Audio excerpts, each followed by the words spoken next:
Hi guys, so this is the new bike I brought.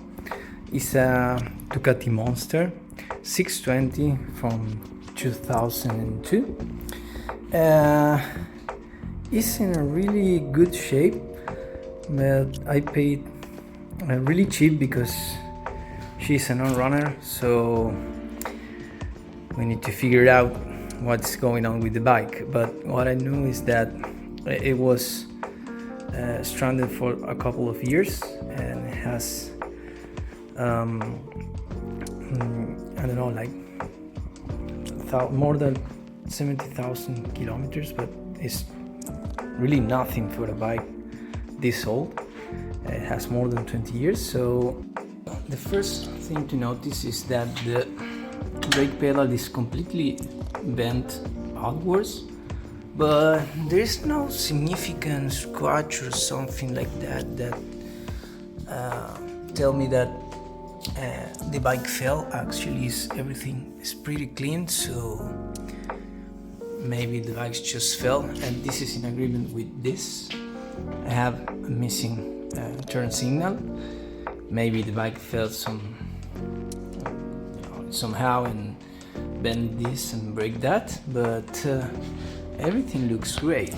As you can see, the oil is quite black, but we want to address that sooner or later. And the bike doesn't have a battery, so maybe the first thing to do is to connect the battery and see if everything lights on. Okay, so I just removed the seat, saddle. Everything looks dirty but pretty clean. The bike is completely original. This is the original one. This is the voltage regulator. They tend to burn, so I need to take a look at that, but everything is fine. And if we leave the tank, which is pretty heavy, seems like it's plenty of fuel, you have all the original covers here, which are really cool. Well, the battery is gone, and let's see what we have inside. Inside the airbox. Let's take a look how everything is on here.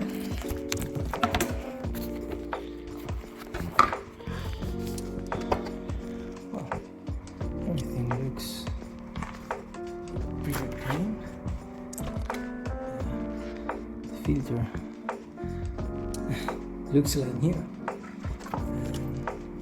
Everything is nice and clean here, so well, that's a great sign.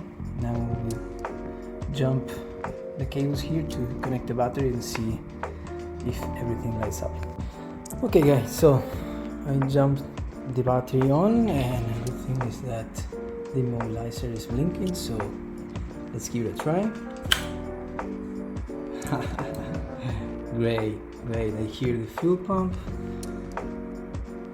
Low temperature, it's okay. We have kilometers. Oh, this is great. This is really good. Let's turn it off. Okay guys, what I'm going to do now is just to remove the spark plugs and use the endoscope so we can see how the engine is from the inside. Let's remove the first spark plug, the bottom one. This cylinder on the Ducati Monster tend to be much more cooler than the top one, so usually you can see that the spark plugs here are a little bit whitish, but let's see what we can find here. So okay, here's the spark plug. It's quite okay, nothing wrong with it. So let's use the endoscope, see what we have here. Okay, so well, there's a lot of carbon, but it's okay. But Unfortunately, you can only see that part of the cylinder, but it's perfect. As you can see also the machining of the cylinder, so the engine is in great condition. Well, unfortunately, that's all we can say. Everything is. I cannot put the endoscope in another position, so this one is okay. Let's put this spark plug back in. Okay, so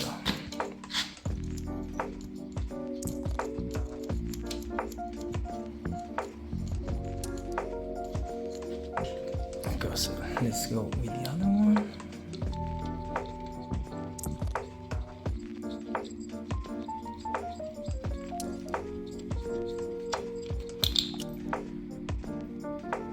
Well, yeah, that's almost equal, so that's kind of good. Well, unfortunately, the piston here was in the bottom, so I'm not expecting to see much here. Let's put this on, and yes, the piston is on the top, but I don't see anything bad, just carbon, lots of, but nothing wrong. Everything looks pretty good. So, and the fact that the piston is on the top part means that no bulbs are heating it, so well, that's great news. So from this point of view, the engine seems to be quite okay. Great. Okay, so we are now on the other side of the bike. What we need to check now is the belts, which are here and here. So I will remove these two plastic covers and let's see what we find down there. Okay, so I removed both covers. The belts are, let's say, okay, but the bad thing is that they're all, well, this not that much, but you know, they had no tension. Here's the same. They had no tension at all. I hope that no one tried to start this bike, because that could be a problem. You know, the engine doesn't show anything weird, but this is not something that you want to see. This is way better than the other one, but this is really flimsy. The good thing is that these rolling beams are in really good shape because they don't have any play and they're really good, and this is a good thing because they're really expensive, so that's a good thing. We need to change the belts and then obviously the oil, so that would be the next step. So just a small detail. When I saw that the belts were a little bit flimsy, I just put it in gear, removed the spark plugs, and I turned the wheel so to check that everything was right, and everything was fine. The engine spins freely, but the coolest thing is this. It still has the original belt on, which is in agreement with the kilometers that the bike has, so that was quite surprising. So good. I double checked the engine by spinning the wheel, so everything is fine. I need to just change the belts, check the oil, put a new battery on, and that should be it. Obviously we need to clean that tank. It doesn't smell too bad, but just to be sure, I will flush everything out and put new fuel on. but that should be it. Okay guys, so while I was working on the engine on the bike, I noticed something weird.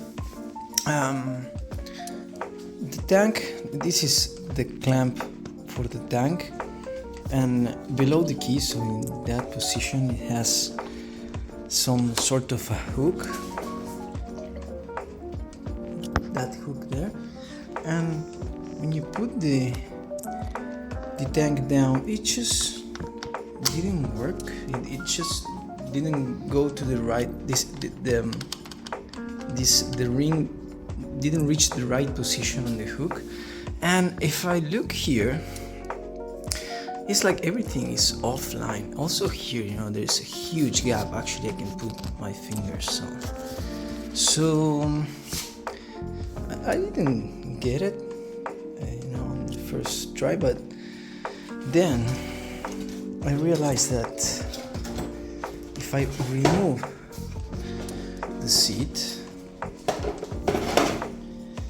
sorry, you know, this is like pointing down. This is like weird. It doesn't looks that that's the right position for that for that thing. This is part of the chassis of the motorcycle, and I just look at the I think it was the manual of the bike, that it has pictures of this part, and actually I found another pictures of different chassis of this bike, and this was on the horizontal line, let's say. So I need to remove this, and I need to straighten all this thing up that is looks well all bent in this way, and also bending like this, and I will have to put it again online with the horizontal line of the bike. So let's start mounting this.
Okay guys, so as you can see, it's like a 45-degree bend down where it should be. This should be all a flat surface.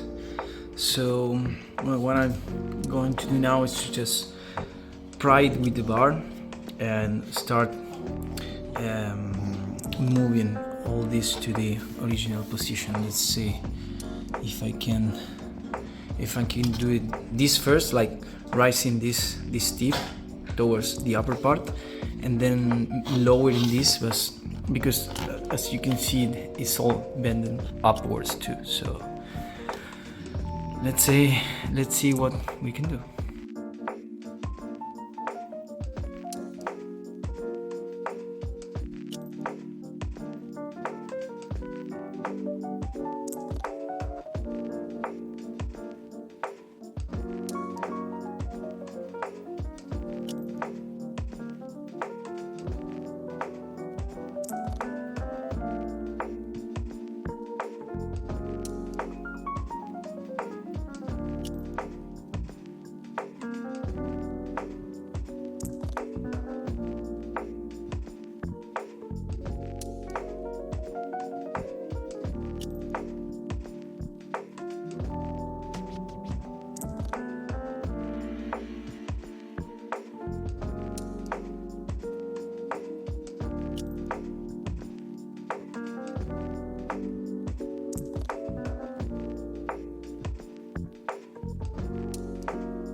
Okay guys, so now it's perfectly, well, almost perfectly straight.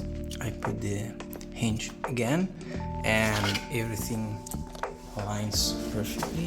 As you can see, if we put the seat on,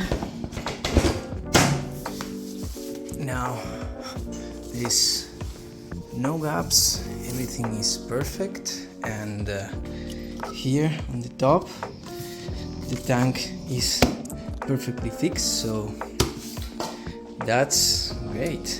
That's finished for now.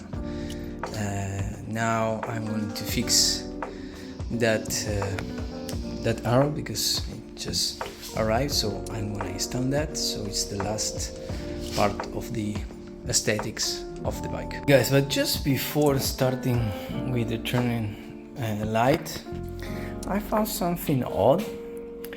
I don't know if you notice here on the camera, but this is in the right position, but this is like pointing outwards. So I was on the bottom of the bike taking a look and I found this.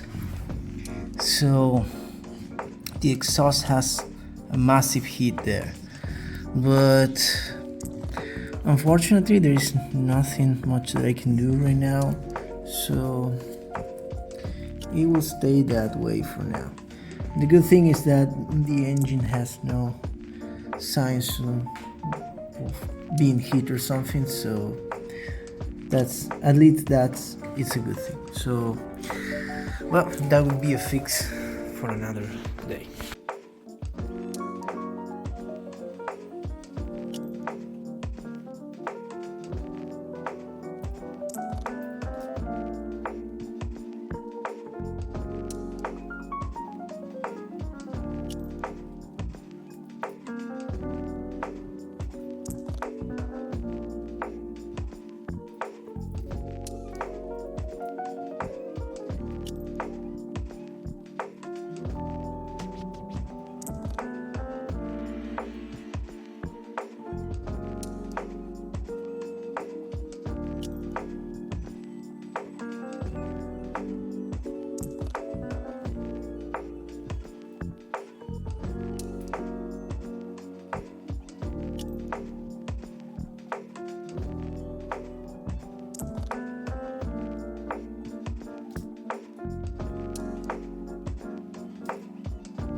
So there's still some fuel on the tank, and the idea was just to keep it in this position and remove the hoses there, but it would be a mess. I would, I don't know I will be able to manage the fuel coming out from there. So what I thought is that what I can do is just remove this rod, so I can maybe tilt the tank backwards. So I will try to do that. Let's see if that works, and in this manner I can remove the hoses without making a mess with the fuel. Let's give it a try.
Okay guys, I just removed the tank from the bike and then I flush all the fuel in the pan. It was a mess, but I didn't have any other chance, unfortunately. I had to flip the tank and well, all the fuel came out. It doesn't look that bad, but unfortunately it smelled weird.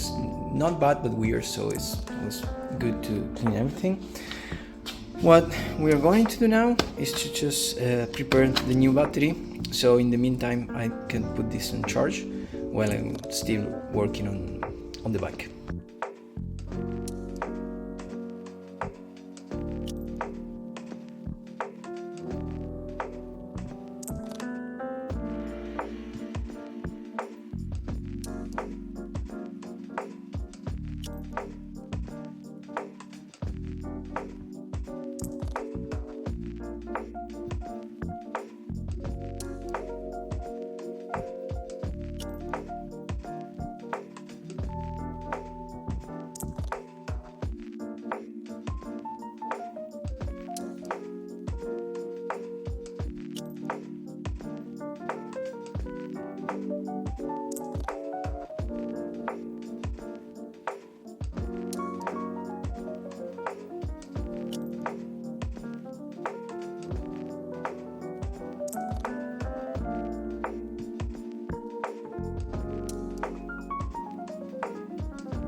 Okay, so now what I'm going to do is to change the belts.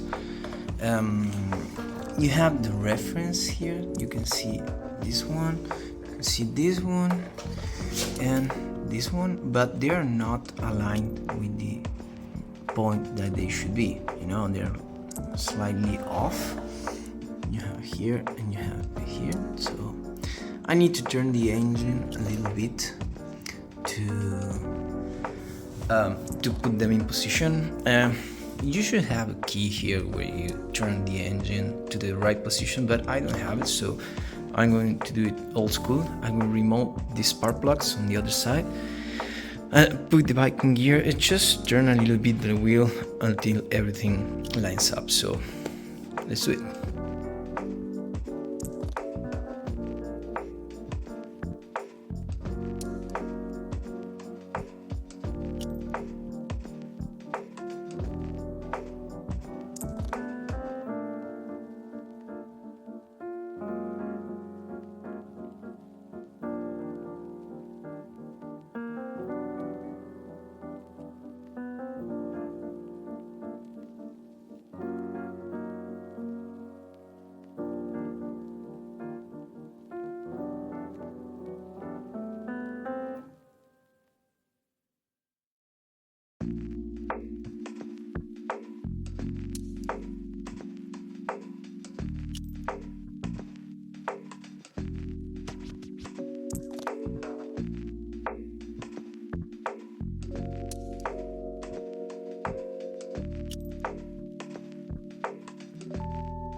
Okay, so I just push these two bearings together and I tied them up a little bit.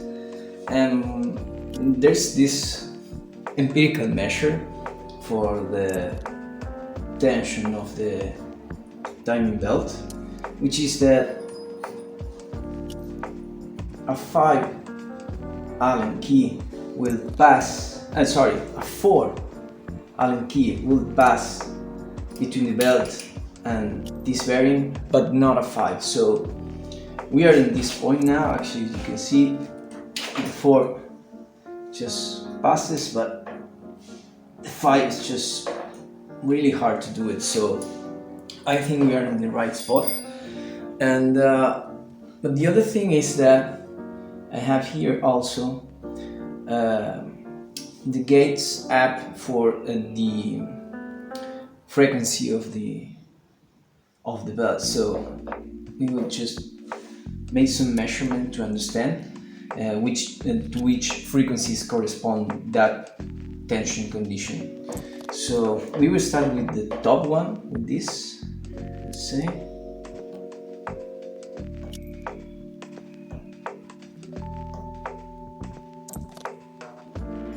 Okay, so we have 190 hertz ish, and now let's cancel this and let's see the bottom one, this one.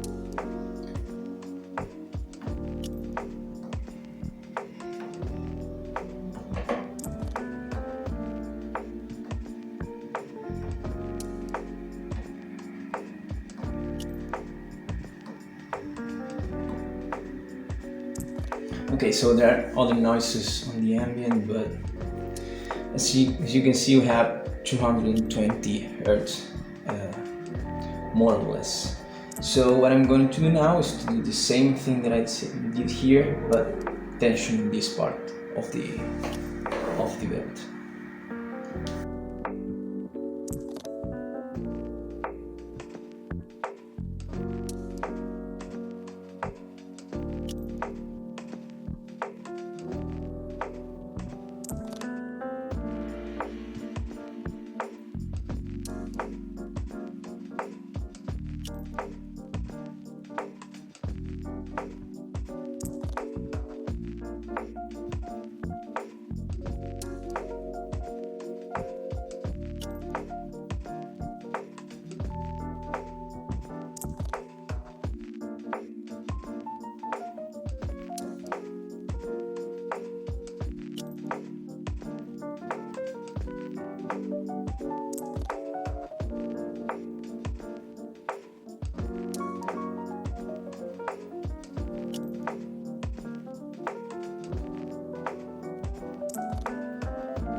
Okay, so I think this is the best I can do. It's rather difficult to understand when the file passes and when it doesn't, because it depends how you put the key on.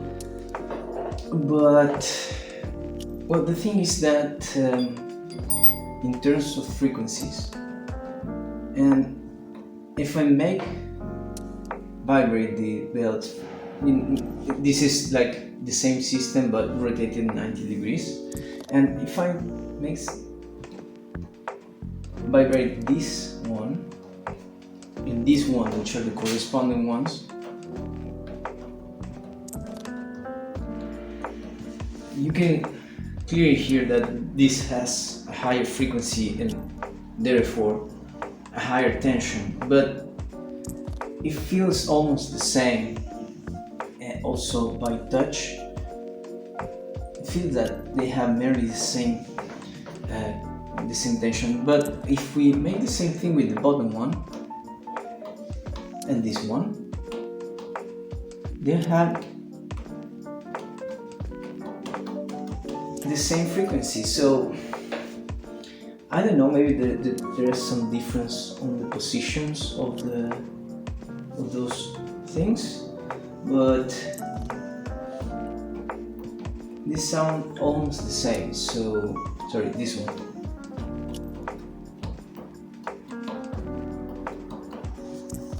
So I might say this is good enough. If I just make an effort, the 5 key it passes, but with the same, almost the same force. So I would say that this is the point. The frequencies are here in 180-ish, and here just 2020, and well, it seems that it works. We have this slight frequency, a slight difference on the sound. On these two ones, I really cannot understand why, but these two have the same sound, so they're saying that at least this part of the belt are at merely the same tension. I just cannot understand pretty well this, but I think that will be it. So now that the belts are on place and with the right tension, I will torque these bolts to 27 Newton meters, and then we will close everything, and this part of the job will be done.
Okay, I'm gonna start with the oil change. Here in the bottom, here's the plug for the oil. It was like really hard to remove. I had to use this huge uh, key to take it off, but fortunately it worked. So let's proceed with the oil change and filter change.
So guys, another surprise.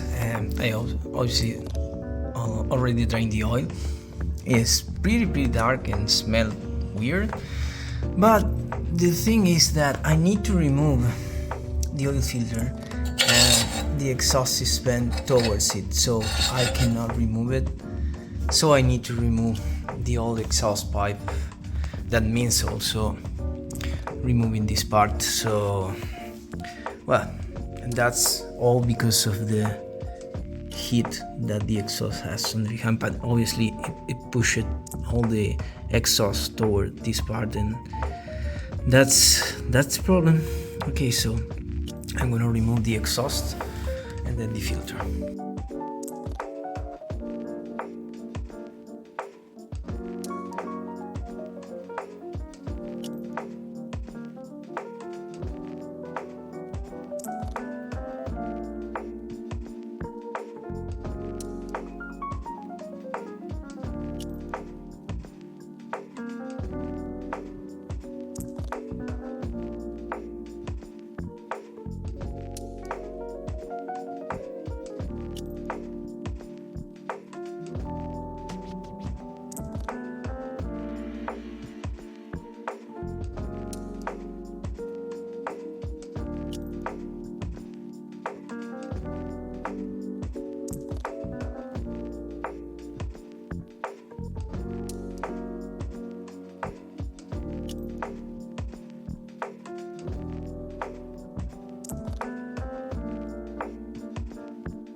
Okay guys, so I just put the battery, everything lights up as it showed, so everything looks good. I have some problems with the exhaust, and actually I had to remove it in order to remove the oil filter, and then when I fit everything together I will not put this on this supports here that supports the exhaust, because they are way off their position, but it should help quite nice from with the bolts that it has now. Hi Rita. What I'm going to do now is just to remove the spark plugs and try to start it. So let's see if the engine cranks, and if the I don't know if this bike has a pressure light. I think yes, it does. And let's see if it gets some oil pressure. So let's give it a try.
Okay guys, I just bring some fuel from the pump station.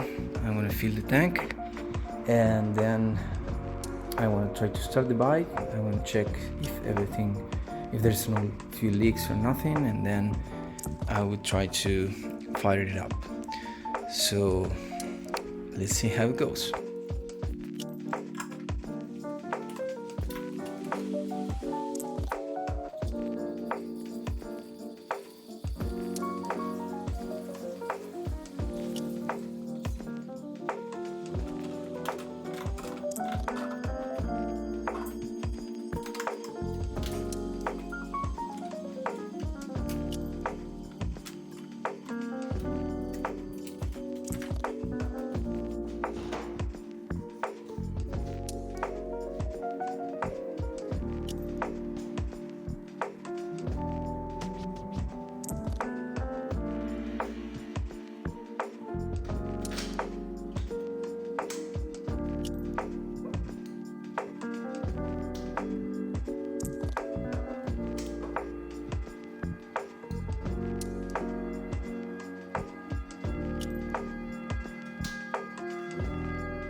Okay guys, so that's it. She's a runner. I was looking on the exhaust, and from this one was coming a little bit of white smoke, just a tiny bit, but meaning that it's burning oil from this one, not from this one. So I wanted to understand which of the cylinder is. I think, if I'm not wrong, which is this one, but I'm not sure right now. Anyways, it runs well, it sounds well, so it revs the proper way, so that's it. It's working now. It's time to do some testing, some riding, and also let's see how this smoke on the exhaust evolve. But guys, this is it. The bike is finished, and well, thank you very much for joining me in this trip. Bye bye.